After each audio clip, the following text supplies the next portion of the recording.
అంశం చిన్నప్పటి నుంచి చూస్తున్నాను.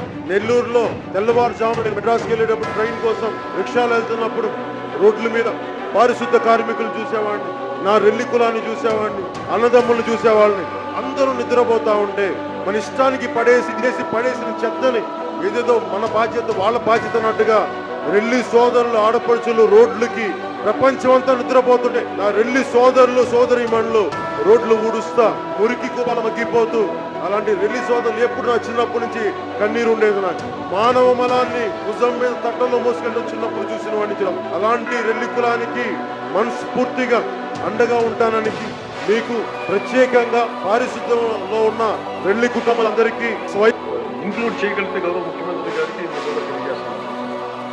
దాదాపు రెల్లి కులస్తులు చాలా అత్యధికంగా ఉన్నారు అధ్యక్ష. వీటిలో 1,35,000 పైసలు ఉన్నారు సెన్సస్ ప్రకారం. వారికి ప్రత్యేకించి కొన్ని జిల్లాల్లోనే కాన్సన్ట్రేట్ అయి ఉన్నారు. వారికి ప్రత్యేకించి ఒక జిల్లాని యూనిట్గా తీసుకున్న ఇంకోలా తీసుకున్న వారికి కూడా న్యాయం చేయవలసిందిగా కోరుకుంటున్నాను.